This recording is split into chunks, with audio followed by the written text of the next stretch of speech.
So here in this question, we have been given that the person jumps off a diving board 4 meters above the water surface. So let's assume this is the water surface and the person jumps 4 meters above of a diving board. So let's assume that this is diving board, diving board, and the distance between the water surface and the diving board is 4 meters.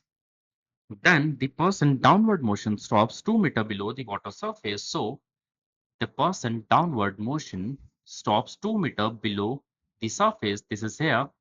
Person stops, and this distance is 2 meters. So the total distance from the diving board to where the person stops is 4 plus 2, that is 6 meters. Now, to estimate the average deceleration of the person while underwater, we can use the equation.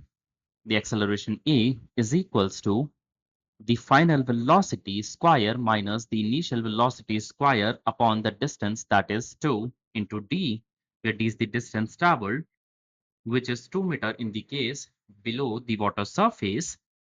Now, the initial velocity can be calculated as vi, and that is equals to square root of 2gh, square root of 2gh, where h is the height from which the person jumps, which is 4 meter in this case.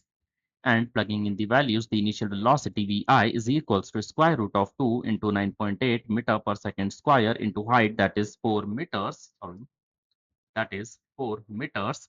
And this comes out to be 5.66 meter per second.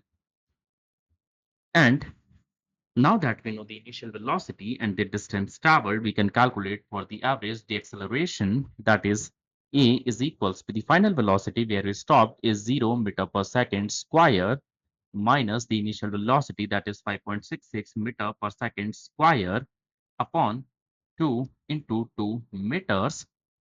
And from here, the deceleration or acceleration comes out to be minus 15.8 meter per second square. Therefore, the average deceleration of the person while under the water is minus 15.8 meter per second square. So I hope this answered your question. Thank you.